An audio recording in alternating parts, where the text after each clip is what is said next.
Okey guys, ramai yang komen katakan Abang Nas, sekarang kereta baru tak ada stok kan, dan banyakkan review kereta second. So hari ni saya nak cerita tentang satu kereta yang ramai orang tak perasan tapi saya boleh recommend.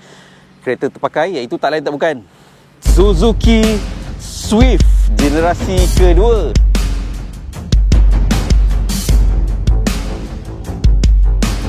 Actually ini adalah kali pertama saya review dalam channel ni kereta jenama Suzuki ni.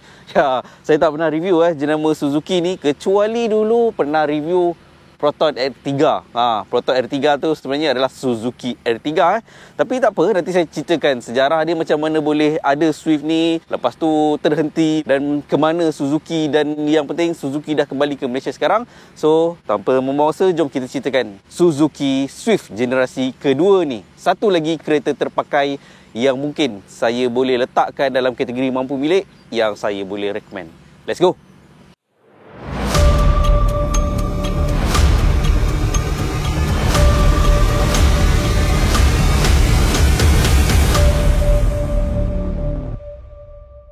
Okey guys, ini adalah Suzuki Swift generasi kedua Actually boleh dikatakan, ada yang katakan ini adalah generasi ketiga, sebab generasi pertama dulu dah ada pada tahun 1980-an. Tapi saya pun ikut je lah kan, ramai yang katakan ini adalah generasi kedua, yang mana generasi pertama tu dia launch dekat Malaysia pada tahun 2007. Kemudian generasi pertama tu dia ada dekat Malaysia sampailah tahun 2010.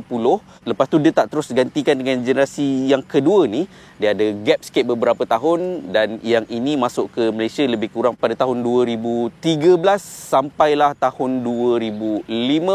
Sepatutnya generasi ni dia ada sampai tahun 2017 Tapi ada ceritanya yang mana waktu tu Proton dia dah beli semua dealer Suzuki dekat Malaysia. So Suzuki Swift yang ini dia terhenti pada tahun 2015, yang mana tahun 2016 itu yang adanya Proton R3 tu kan, 2016 Suzuki R3 sebenarnya 2017 tu sepatutnya dah ada generasi yang ketiga, generasi Swift yang sekarang ni. Tapi yang itu baru je masuk Malaysia pada tahun 2021, tahun lepas. Boleh katakan Swift ni dia punya design dia berbeza dengan jenama-jenama Jepun yang lain Sebenarnya saya boleh katakan nampak ala-ala macam Continental European car Design dia memang totally berbeza. Kalau kita tengok daripada pillar A, pillar B, pillar C, dia memang macam ala-ala ada DNA Mini Cooper sikit.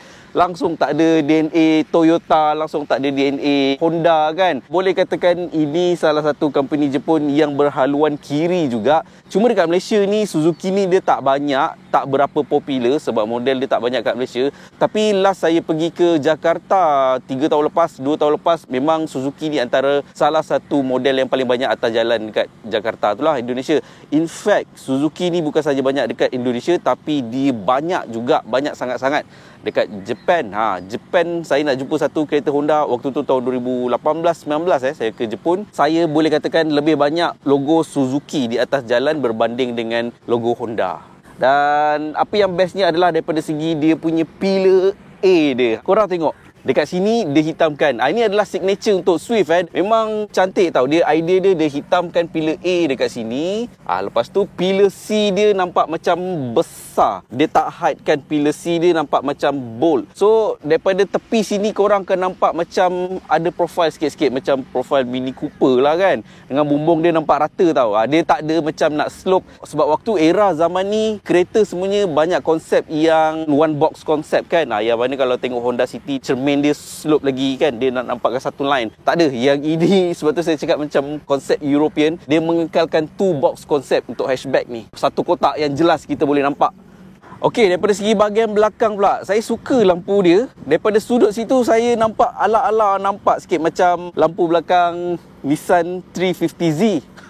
Sebab dia berbentuk lampu vertikal kan. Era ni memang banyak company yang gunakan lampu vertikal macam gini kan. Actually saya tak banyak tahu sangat pasal jenama Suzuki ni, especially model Swift ni. Tapi tak apa, sebab nanti saya akan invite owner dia, kawan baik saya. Korang tengok, Ami. Nama dia Ami. Dia pernah appear sebelum-sebelum ni dalam video saya. So nanti bahagian test drive saya akan tanya dia detail apa problem kereta ni, adakah dia berpuas hati, kenapa dia beli kereta ni berbanding dengan model-model yang lain, Honda Jazz ke, Prodom EV kan. So, let's go.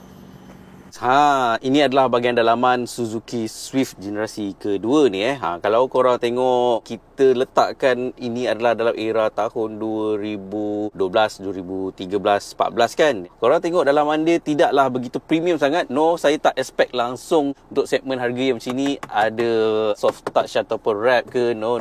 Semua menggunakan hard touch plastik, tapi dia selangkan dengan texture. Design dia pun berbeza, very simple. So dia tak ikut design-design Japanese. Bagi saya nampak kalau pertama kali masuk kan, wow, sebab orang tak tahu Swift ni macam mana. Orang eager nak masuk kat dalam kereta ni. So once dia masuk, memang bagi saya different lah. Saya tak katakan dia lah paling cantik dalam era tu, dan tak katakan juga dia tak cantik, tapi boleh katakan different. Dia punya head unit screen besar. Actually dia punya casing ni asal, tapi owner member tu dia dah tukarkan kepada screen yang lebih besar. Dia punya aircon controller, ni adalah spek GLX. Bawah dia ada spek GL. Kalau yang GL tu dia punya konsol tengah ni berbeza sikit. Dia ada satu USB port, ada satu power outlet, ada satu ruang kompartmen kat sini kosong, dan ada satu cup holder. Dan daripada segi sistem safety, tak banyak kereta ni, cuma ada dual airbag dan ABS berserta EBD, berserta brake assist. Kereta ni datang dengan push start button, tak ada auto cruise. Dia punya meter cluster dia ada smart info display kat bahagian tengah-tengah ni, dan dia ada tak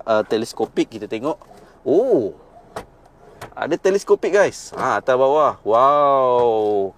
Harga asal kereta ni dulu adalah sekitar 78,000 ke 80,000 lebih, tak silap saya. Tapi hari ni harga dia dah murah, tapi nak kata murah pun tak murah juga. Harga dia tak jatuh sangat, sekitar lebih kurang dalam 30 ke 40,000. So tanpa memuasa, kita nak invite owner kereta ni, kita nak suruh dia ceritakan apa sebab dia beli kereta ni, kenapa dia tak beli kereta-kereta lain. Honda Jazz ada, zaman tu Yaris ada, Myvi popular. Kenapa dia pilih kereta ni? Let's go. Okay guys, owner kereta ni Suzuki Swift, brother Amirullah. Korang pernah tengok dia kan, pernah appear dalam video-video saya sebelum ni, dah lama dah. Okay mate, aku nak tanya soalan pertama sekali kenapa kau pilih Suzuki Swift ni berbanding dengan Myvi ke or whatever ke kau ada kereta-kereta lain? Tapi kenapa kau pilih kereta ni? Sebenarnya saya dah ada pakai Myvi Icon Myvi tu saya pakai lah. Jadi pilihan tu bukan Myvi lah untuk kereta seterusnya. Sebenarnya memang rumah dia minta kereta satu. Saya mula consider Azia, tapi selera orang perempuan kan. Jadi dia kata belilah second mungkin dapat harga yang macam ni, kereta yang mungkin lebih baik lah daripada kelas Azia tu kan. Kira dia senang cerita wife kau nak something yang berbeza lah daripada orang lain. Something yang berbeza. Tapi masa tu memang tak terlintas, tak terfikir langsung pasal Suzuki Swift ni lah. Biasalah, kita typical Malaysian lah. Kalau cari kereta yang terlintas, Toyota, Honda. Saya fikir dia selalu puji Mini Cooper memang kereta idaman dia lah, dia kata. Jadi saya terfikir apalah kereta yang rupa macam Mini Cooper kan. Waktu kau beli tu berapa harga kau dapat kereta ni 2014? Kereta ni saya beli tahun lepas. Masa tu harga without insurance lebih kurang 37, termasuk insurans dalam 38 lebih sikit lah. I see. Okay, aku nak tanya, sepanjang kau pakai kereta ni beberapa tahun lah kan, apakah masalah yang kau dah hadapi? Apa yang kau face? Setakat ni masalah tu tak ada lah. So far tak ada lagi, tak jumpa lagi lah. Cuma mungkin lah kereta lama ada bunyi yang sikit tu lah. Yang lain-lain yang rasa yang memeningkan kepala, rasanya tak ada lagi. Belum, setakat ni belum ada jumpa lagi. Impress juga. Kereta 2014 kalau ikut tahun, sekarang dah berapa tahun?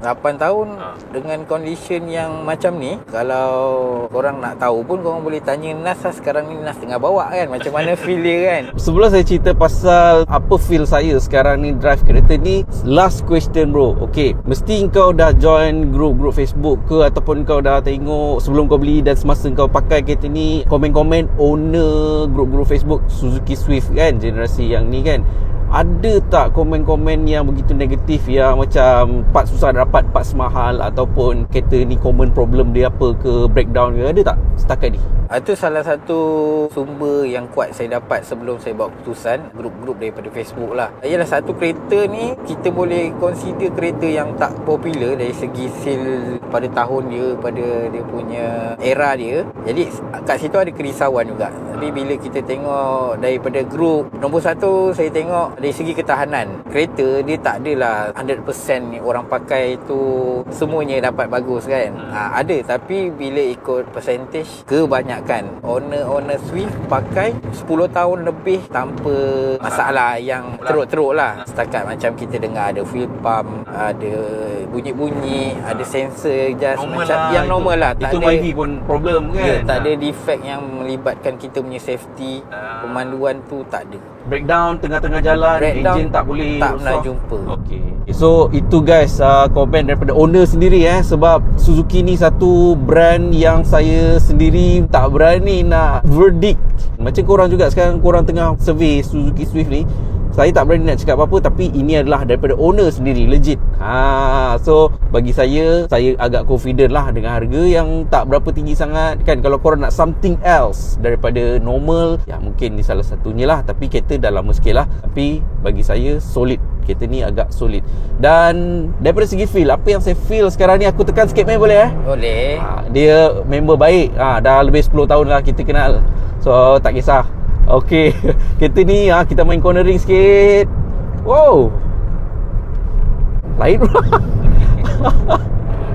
Ambil dekat depan ni, ambil dekat depan. Sikit je lah. Ni kelajuan dalam bawah 100 pun. Tapi okey bro. Agak planted lah, agak planted. So saya boleh katakan daripada segi handling, daripada segi dia punya kawalan, pemanduan dia memang tak ada masalah. Okey, once of the kereta yang kalau korang drive, korang tak ragu-ragu untuk tekan minyak, korang tak tarik korang punya nafsu waktu korang dekat corner. No, saya dapat rasakan chassis dia baik. Actually kereta ni didatangkan dengan enjin 1.4 liter VVT, variable valve timing, dipacukan dengan transmission 4-speed automatic. Dia punya output kereta ni lebih kurang saya baca 95 PS horsepower dan 130 Nm of torque. Nak katakan dia punya horsepower ni ataupun torque dia, performance dia, output dia begitu besar sangat? No. Kalau bandingkan dengan Myvi 102 ni 95 ni kurang 7 ke 10 horsepower daripada Myvi, tapi torque dia lebih-lebih kurang juga 130. Tapi bila transfer kepada gearbox dan atas jalan, saya tak rasakan apa-apa kekurangan underpower lah kan. Bagi saya okey, tak ada masalah kalau korang nak bawa sebagai main car. Kalau bujang lah kan, sebab kereta ni boot space dia sangat-sangat kecil. Berapa boot space dia? Aku rasa dalam 200 liter lebih sikit je kot. Yelah, tak lebih daripada 300 lah. Tak lebih daripada 300. Kecil Kecil. Tapi seat tu boleh baringkan secara 60-40 split lah. Seat bahagian belakang ni pun tidak begitu besar, tapi bagi saya ideal, cukup besar. Seat bahagian depan ni pun saya selesa. Walaupun ruang legroom korang tak begitu besar sangat, tapi dia tak curi ruang daripada seat. Sebab seat dia panjang, saya boleh letakkan, kalau orang lelaki dia letakkan vape ni lah, lepas tu dia ada letakkan phone lah kat celah-celah kelengkang ni kan. Dan saya terasa seat dia sampai ke pangkal lutut saya. Saya terasa dia sampai ke sini, dia touch. Actually fun fact guys, waktu kereta ni mula-mula launch, model yang ini model yang second generation ni mula-mula launch, ianya dilancarkan oleh Nilofa. Nilofa tak ada, dia just jadi macam model kat tepi kereta tu lah. Tapi saya tak nak letakkan gambar dia, sebab gambar dia waktu tu tak pakai tudung. Yelah, Mina tu sekarang dah pakai tudung kan, dah berpurda bagai gambar yang dulu tu dia seksi. So kalau korang nak tengok pandai-pandai lah, korang cari sendiri, search jadi model kat sebelah Swift yang ni lah. Last sekali sebelum bateri habis saya nak ceritakan pasal minyak, fuel consumption. Minyak fuel consumption kereta ni saya tak pasti berapa, sebab kereta susah nak dapat data. Kereta ni dah lama. Okey, minyak dia dibandingkan dengan Myvi saya jauh lebih jimat. Mungkin saya boleh dapat 5 ke 10% lagi jimat. Kalau untuk perjalanan long distance, aku pernah isi minyak dekat Pasir Gudang full tank, dan sampai ke Ipoh naik ke Cameron baru aku isi. Itu betul-betul dah jauh tu kan. Dah betul-betul dah menyala lah dia punya tu. So boleh saya simpulkan lah kan, mungkin minyak dia lebih kurang 15 km per liter, boleh jadi 16, boleh jadi 14 km per liter. Tapi korang pun tak dapat agak angka-angka tu semua. Tapi apa yang saya boleh simpulkan daripada segi fuel consumption, minyak kereta Suzuki Swift 1.4 liter ni jimat, memang jimat. So itu sahaja guys, Suzuki Swift, satu lagi model kereta terpakai di bawah harga mampu milik yang saya recommend untuk korang belikan. Terima kasih pada owner kereta ni, Bro Amir, dan saya akan review banyak lagi model-model kereta terpakai di waktu akan datang, sebab kereta baru sekarang semuanya tak ada stok lambat kan. So mungkin korang boleh considerkan untuk dapatkan kereta-kereta terpakai. Saya akan cari lagi apakah model-model yang saya boleh recommend, yang saya rasa worth it untuk korang miliki. Dan pada korang yang mungkin baru dalam channel ni, don't be a stranger, jangan menjadi asing guys. Subscribe, bantu saya untuk teruskan legasi channel ni dengan klik button subscribe kat bawah video ni. So akhir kata daripada saya, Nas Abdullah, Amir Wah, salam strategi, fight! conquer.